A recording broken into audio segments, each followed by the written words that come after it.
Bonsoir à vous tous. Je suis Ginette Bellemare, mairesse suppléante, et ce soir, je préside l'Assemblée publique du mardi le 20 novembre 2018. Il me fait plaisir de vous souhaiter la plus cordiale bienvenue à la séance ordinaire du Conseil municipal, aux citoyens, aux nombreux citoyens présents dans la salle, ainsi qu'aux citoyens qui se joignent à nous par la web-diffusion. Ce soir, pour assurer le bon fonctionnement de cette Assemblée publique et que plusieurs citoyens sont présents dans la salle pour s'exprimer sur la vision zéro, donc je vais commencer l'Assemblée publique par les questions qui concernent la vision zéro. J'aimerais ça vous lever la main pour savoir combien de personnes sont ici pour la vision zéro.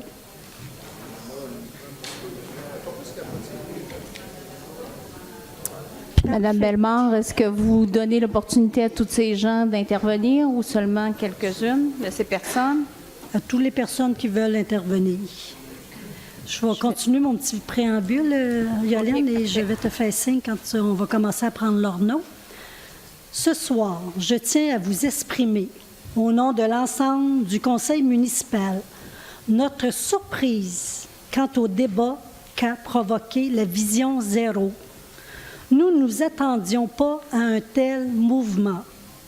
Depuis l'adoption de la résolution, nous avons été témoins d'opinions divergentes au sein de la population et du conseil municipal lui-même. Malheureusement, beaucoup de désinformation a circulé depuis les 2 dernières semaines. Ce soir, je comprends parfaitement que plusieurs citoyens sont ici pour exprimer leurs opinions vis-à-vis la vision zéro ou précisément face à l'idée de réduire la vitesse dans les rues. Je tiens à rappeler que le conseil municipal s'est engagé à mettre en place une démarche d'information, notamment par la tenue de forums sur la vision zéro et de consultations citoyennes. À cette occasion, nous allons réunir des experts capables d'expliquer en toute objectivité ce qu'est la vision zéro. Pour vous, chers citoyens, ce sera l'occasion de vous exprimer, de poser des questions relatives à cette proposition et de la bonifier le cas échéant.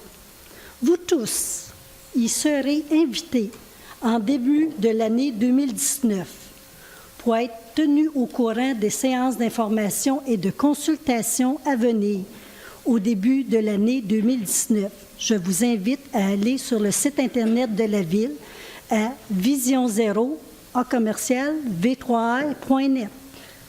C'est pourquoi que dans les prochains mois, nous solliciterons l'avis d'experts et ferons faire une étude pour mesurer l'impact de ce mouvement sur le territoire de la Ville, permettant l'élaboration d'un plan de circulation efficace afin de bien circonscrire les effets et identifier les mesures à mettre en place.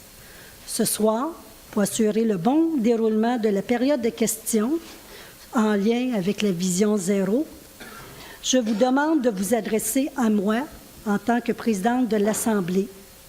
Si vous avez des commentaires à émettre ou une mise en contexte à faire, avant d'adresser votre question, je vous demanderai d'être concis et précis.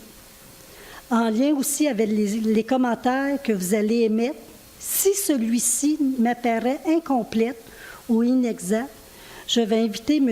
Patrice Gindra, ingénieur de la Direction du génie, à vous répondre.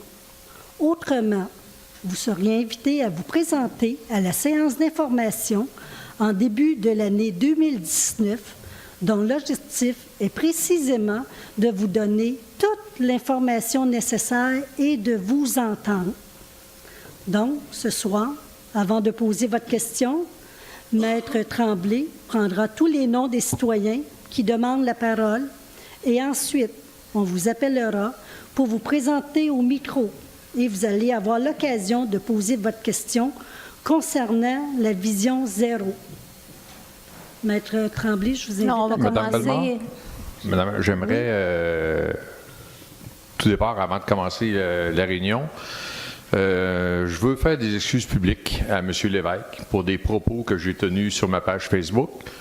J'avoue, puis je l'ai avoué bien candidement, c'était pas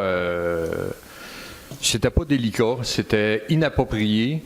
Et oui, j'assume ce que je dis, mais je suis capable d'assumer aussi mes torts et je veux m'excuser publiquement à M. Lévesque. Merci. Merci beaucoup, M. Tremblay.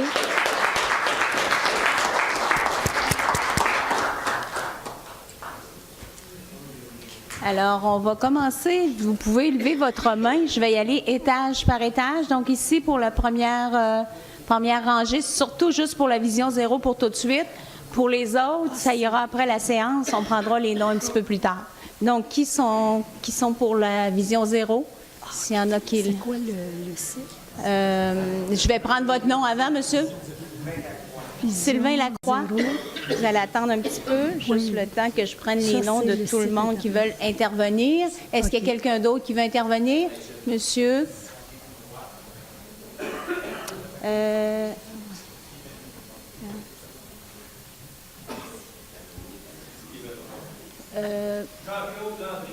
Merci.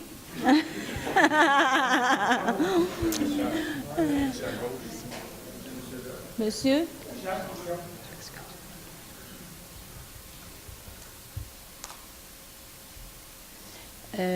J'étais rendue. Madame ici? Je n'ai pas compris.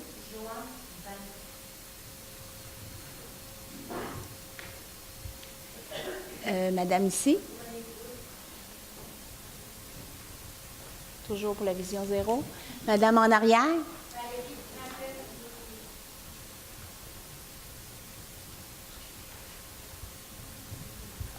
Monsieur?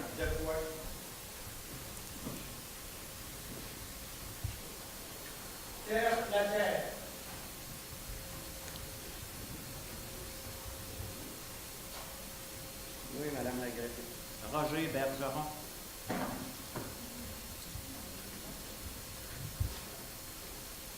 C'est tout? En arrière, en face. Ah, en arrière? Monsieur en noir?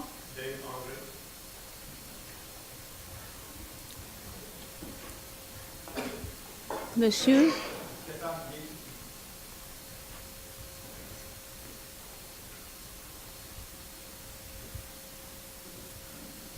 C'est tout? Bon, on va commencer avec Monsieur Lacroix, Sylvain Lacroix.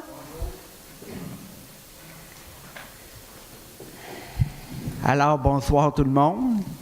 Moi, le 40 km/h, je suis contre ça parce que je trouve que c'est c'est les contribuables trifluviens qui vont payer pour ça, puis moi, je suis contre ça. Moi, j'ai une suggestion à vous faire. C'est il devrait y avoir plus de policiers dans les rues de Trois-Rivières, dans leur autopatrouille, pour avoir à l'œil les usagers de la route.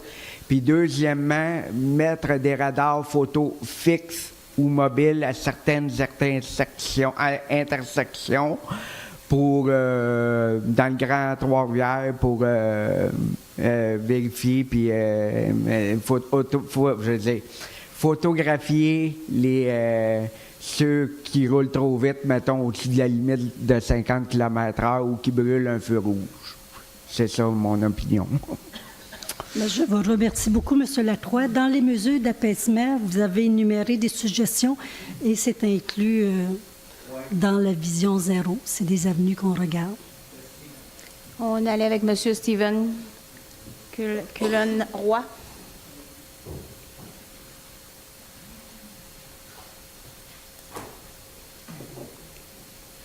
Bonsoir. Donc, Steven Roy.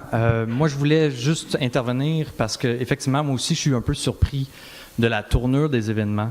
Parce que je trouve que le débat qu'on a actuellement dans les médias qui se fait sur la place publique, c'est fait avec des informations partielles, avec une information qui est pas complète.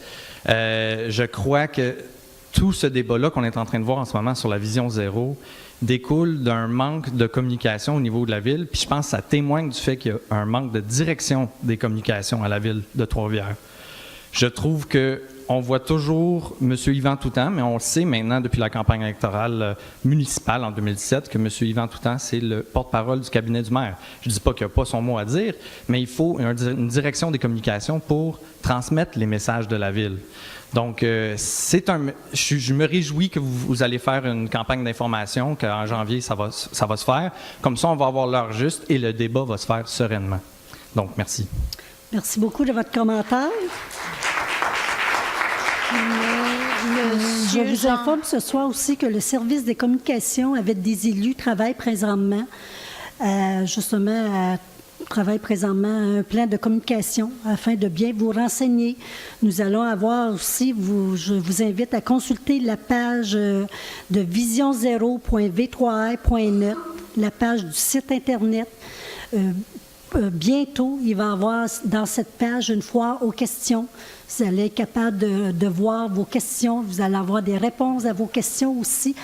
C'est des outils présentement qu'on est en train de mettre en place pour vous donner l'information en lien avec la Vision 0. Monsieur Jean-Claude Landry.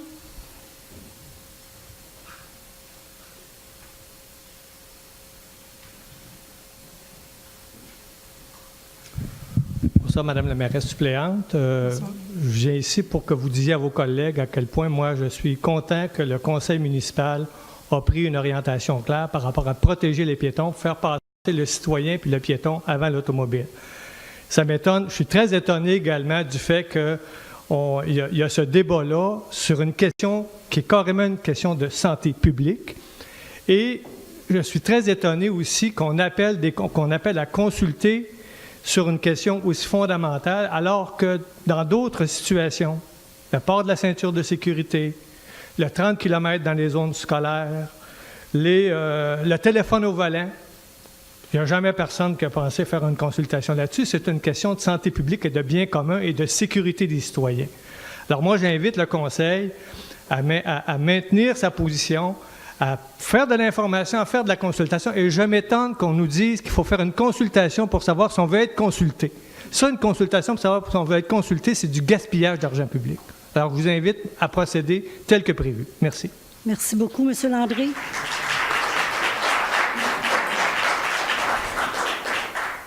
Monsieur Filion. Jean. Filion. Bonsoir.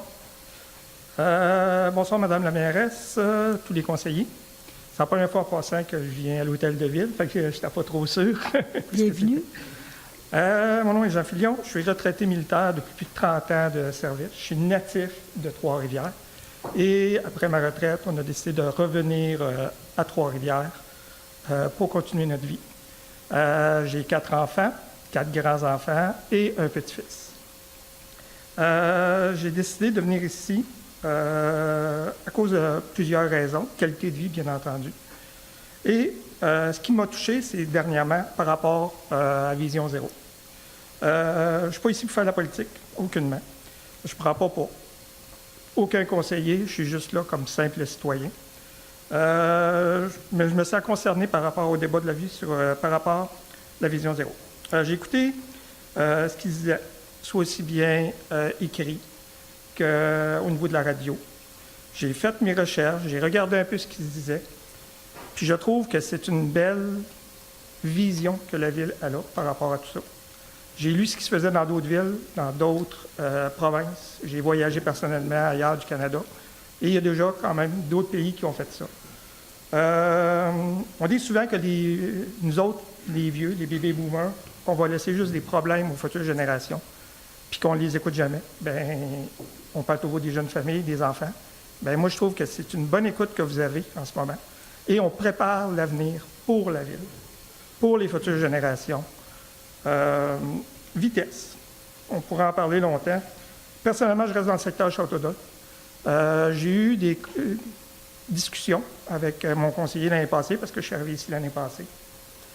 On ne peut pas faire grand-chose. Un conseiller tout seul, il ne peut pas faire grand-chose pour ça. Il est très au courant. C'est M. Luc Tremblay. On a déjà discuté ensemble. J'ai discuté aussi avec le comité de sécurité au niveau circulation. Ils ont les mains liées. Ils savent qu'il y en a qui ont des problèmes, mais on ne peut pas faire grand-chose. J'ai eu la chance de discuter avec 2 policiers. Je ne sais pas si au niveau des conseillers, vous avez des feedbacks au niveau de la police. Moi, j'ai discuté comme simple citoyen. J'ai parlé avec un patrouilleur et un superviseur. Les 2 sont d'accord sur l'idée de faire ça. Ils n'ont aucun problème avec ça. Puis on m'expliquait que nos quartiers résidentiels sont à 50 km/h. Quelqu'un qui roule à 60-61 km/h, selon le code de la sécurité, on ne peut pas faire grand-chose de la SAC. On peut peut-être l'arrêter, donner un avis, mais on ne peut pas lui donner des points de démérite à 60 km/h.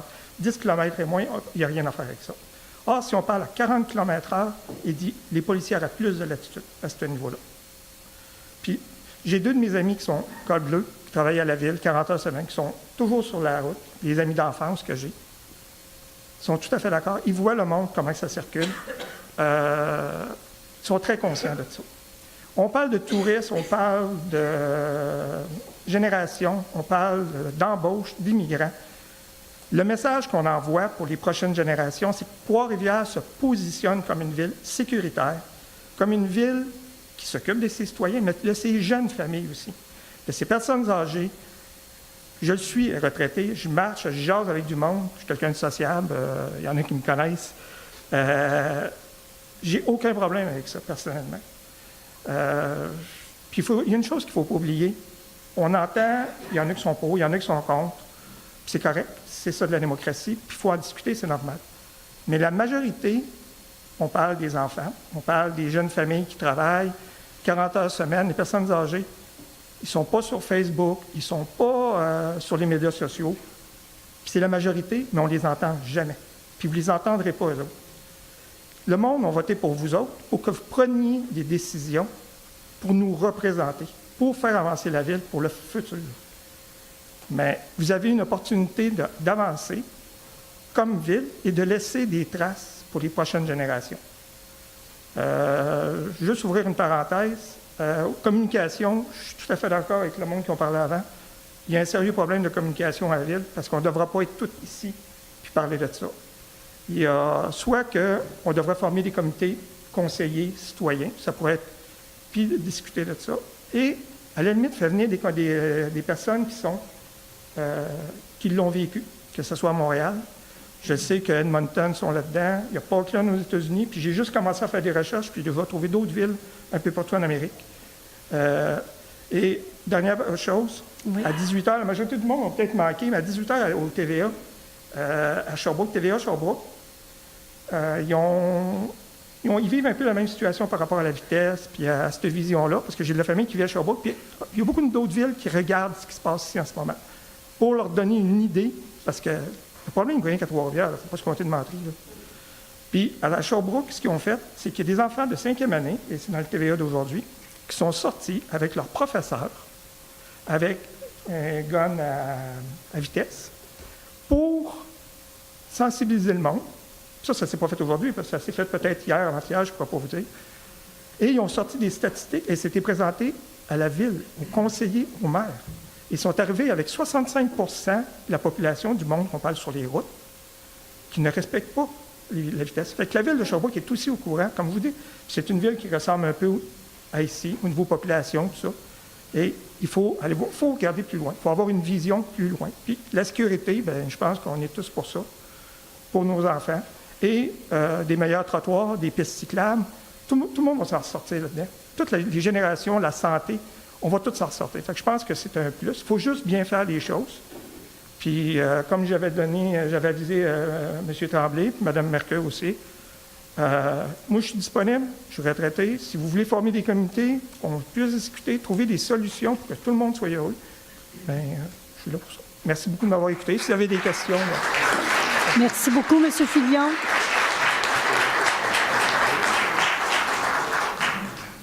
Madame Vanier, Joanne.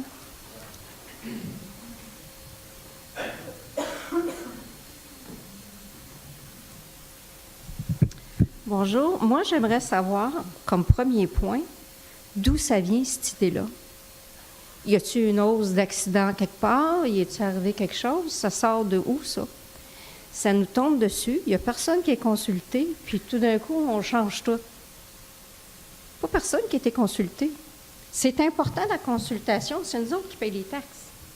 J'aimerais ça savoir ce qui se passe.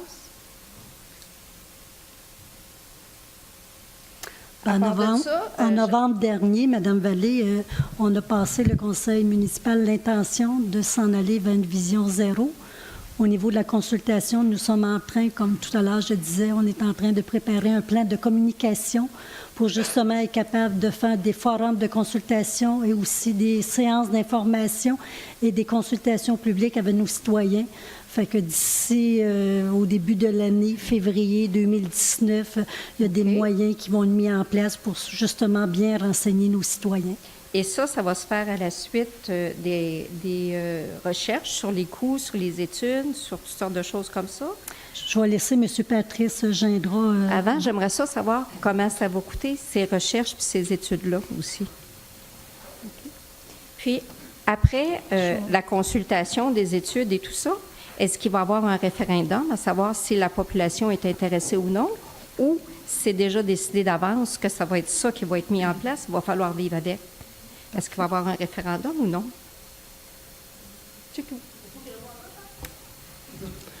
Oui. Bon, au niveau de l'étude, j'aimerais ça, M. Gindra, vous élaborer un petit peu. Parfait. Au niveau de l'étude, l'étude est subventionnée en grande partie par le ministère des Transports du Québec. Donc, on ne sait pas à quel pourcentage, mais dans différentes villes, il y a eu jusqu'à 100% de subvention, dépendamment de ce qui est demandé dans l'étude. Donc, ce que ça consiste en gros, c'est que le ministère des Transports du Québec va fournir à la ville de Trois-Rivières, via la SAAC, le nombre d'accidents avec blessés graves et le nombre d'accidents mortels. Par la suite, nous, la Ville, on va donner un mandat à une firme de génie conseil. Je peux malheureusement pas vous dire de quel est le montant du mandat, mais ce montant du mandat-là va être subventionné en grande partie par le ministère des Transports, comme je vous le disais plus tôt. Ensuite, cette firme de génie conseil-là va étudier les accidents en fonction de la nouvelle vision, c'est-à-dire en fonction de vision zéro. C'est une étude qui est plus de type, on appelle ça une étude qui est plus de type systémique, c'est-à-dire c'est les grands secteurs de la ville qui a le plus de conflits entre les personnes vulnérables et les automobilistes. Parce que c'est principalement là que se situent les accidents avec blessés graves et les accidents mortels. Donc, on va étudier l'ensemble de la ville au complet, mais à prime abord comme ça, là, les secteurs qu'on pense qui vont être les plus problématiques, où ce qu'il y a le plus de conflits, c'est probablement les secteurs au centre-ville. C'est dans...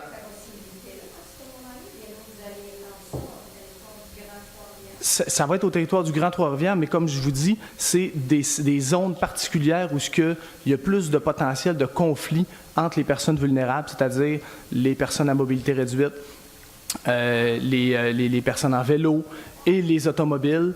Donc, principalement, ça va se situer sur le boulevard des Forges au centre-ville, probablement le boulevard Jean 23, le carrefour du Savoir. Donc, c'est des zones qui vont être ciblées en fonction des accidents, des données qui vont nous être transmises par le ministère des Transports.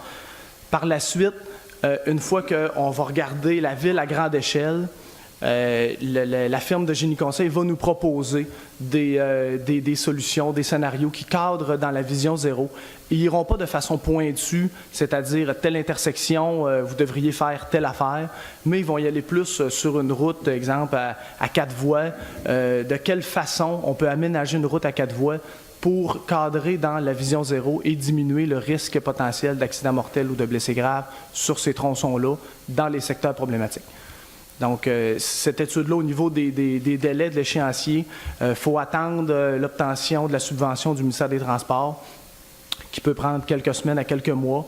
Ensuite, on a environ pour 18 mois d'études pour arriver à des conclusions qui vont nous amener à grande échelle de la ville à des coûts, comment ces mesures d'apaisement-là, ces mesures d'atténuation des accidents mortels, blessés graves, peuvent coûter à grande échelle. Mais c'est certain que ça ne se fera pas dans une année, mais on parle de sur plusieurs années. Là.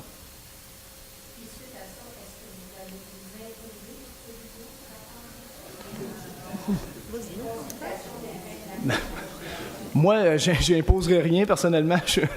Présentement, Mme Vallée, je réitère que le conseil municipal s'est engagé à mettre en place une démarche d'information, notamment par la tenue de forums sur la vision zéro et de consultations citoyennes. Fait qu'on est à ces premières étapes au mois de février 2019. On est en train d'élaborer un plan de communication. C'est l'information que je peux vous donner ce soir, avec toutes les autres informations qui vont être disponibles aussi sur la page du site Internet.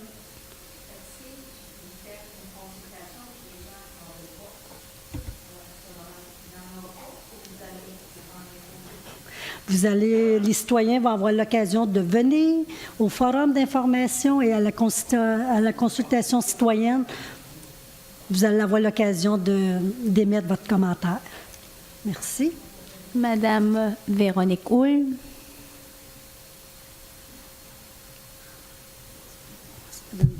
Bonsoir tout le monde. Je suis porte-parole du comité Mobilisation Climat Trois-Rivières. Nous appuyons le projet Vision Zéro. Ce projet est un bon début pour la réduction des gaz à effet de serre dans notre ville. Et puis, bravo à l'initiative.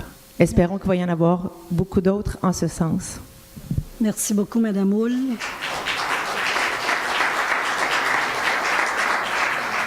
Madame Valérie Raphaël Côté, je crois. Gauthier, excusez. Raphaël Gauthier.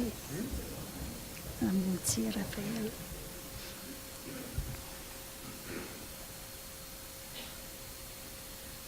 Donc, bonsoir. Ma première question, c'est concernant la feuille que Mme Mercure a sortie avec les accidents qui a été démontré justement sur les réseaux sociaux. Est-ce que ces accidents-là ont été analysés?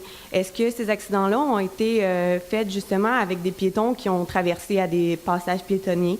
Est-ce qu'il y avait, où ils ont traversé un peu n'importe où? Les vélos, est-ce qu'ils étaient dans leur piste cyclable ou est-ce qu'ils roulaient dans une place où est-ce qu'ils n'avaient pas le droit d'être? On aimerait ça avoir un peu plus de renseignements sur ces accidents-là parce que nous, on nous a apporté comme quoi qu'il y a eu une augmentation d'accidents avec piétons, vélos et personnes à mobilité réduite, mais on n'en a jamais vraiment plus entendu parler que ça.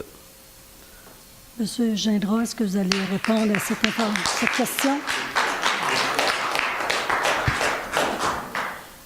Oui, les accidents n'ont pas été encore analysés en fonction de Vision Zéro, vont l'être dans les prochains mois. Comme je le disais, l'étude que la Ville va donner à la ferme de Génie Conseil va nous permettre d'évaluer si c'est des accidents qui auraient pu être évitables en fonction de Vision Zéro ou c'est des accidents qui étaient inévitables. Donc, on va le savoir dans les prochains mois. Donc, vous voulez déjà imposer une Vision Zéro sans même savoir si justement ces accidents-là auraient pu être évités?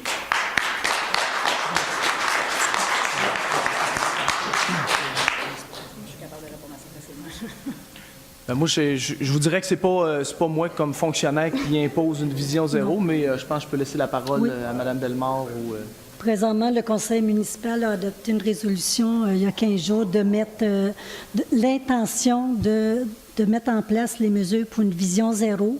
Comme je mentionne présentement, le plan de communication mentionne qu'en début février, nous allons faire des démarches d'information, nous allons tenir des forums dont les citoyens vont avoir l'occasion de venir s'exprimer, de venir bonifier cette information-là, de venir poser des questions sur cette proposition-là.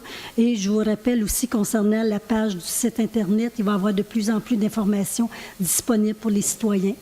Parfait. Ensuite, je voulais savoir, à la suite de l'écoute de l'entrevue de Mme Mercure à la radio, des citoyens ont apporté quelques problématiques et toutes ces problématiques-là font partie de la Vision Zéro, mais pourtant, on nous a apporté seulement le 40 km/h en première page et puis à la suite, tous les problèmes que les citoyens relevaient faisaient partie de cette vision-là, mais on ne nous a jamais informé que ça allait faire partie de la Vision Zéro. Donc, est-ce que c'est des choses que vous avez rajoutées par la suite parce que les citoyens en ont parlé ou est-ce que c'est quelque chose qui était déjà à la base dans le projet?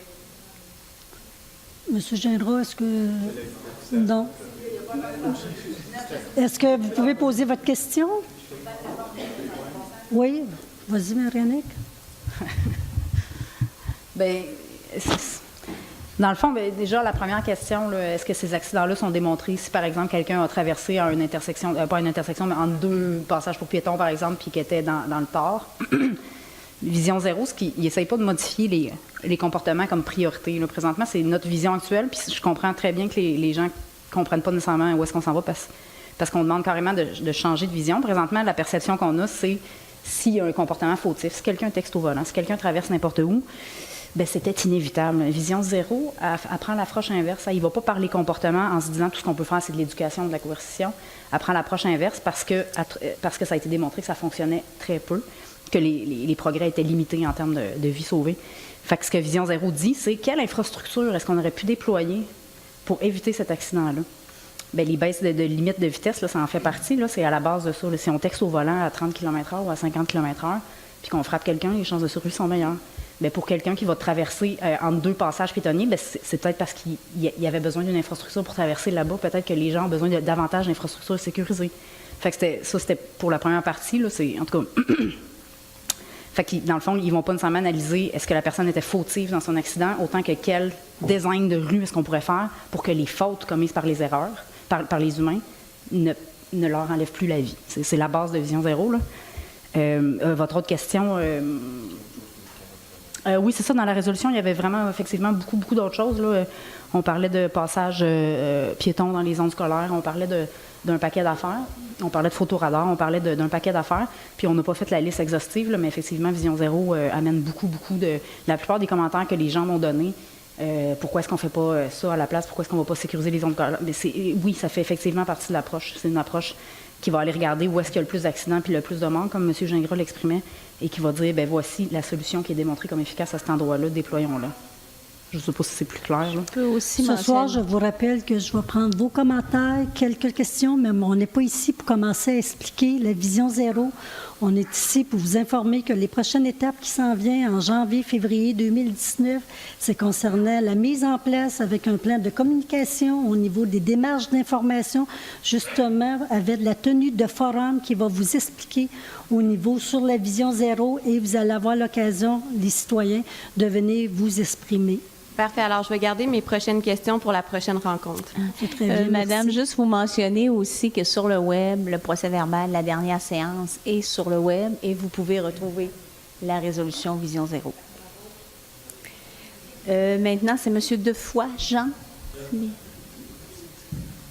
OK. Bonsoir, Madame la Présidente, les conseillers. Moi, j'ai... Première chose, féliciter M. Tremblay de s'avoir excusé, mais je pense que son excuse devrait aller un peu plus loin, parce que quand vous vous colissez d'une opinion, bien, vous vous colissez de tout le monde qui sont contre la vision de 40 km/h. Deuxième des choses, dans la vision, dans votre vision de 04 que vous appelez, là?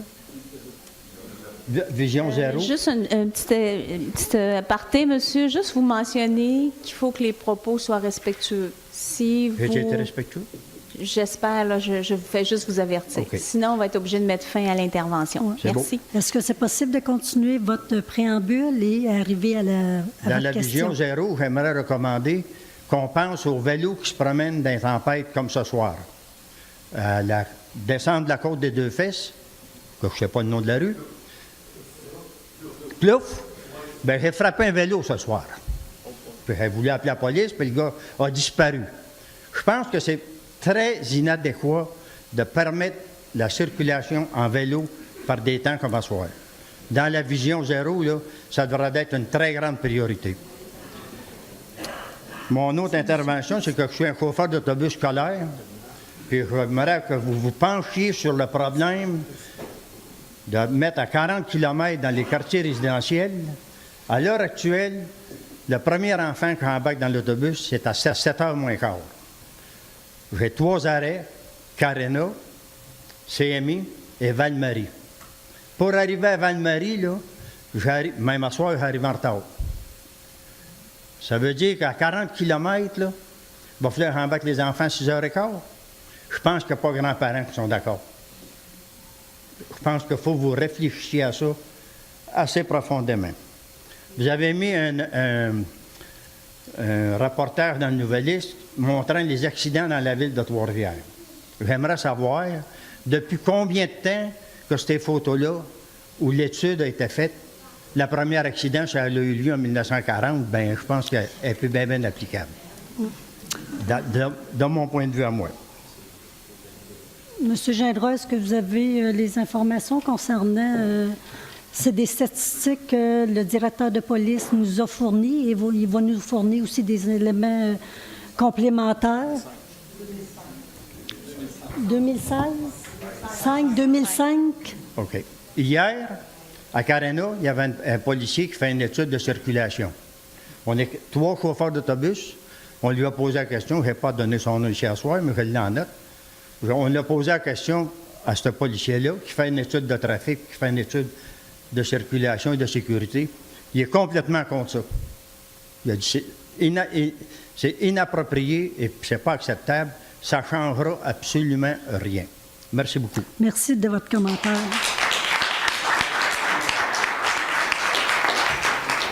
Monsieur Pierre Laquerre.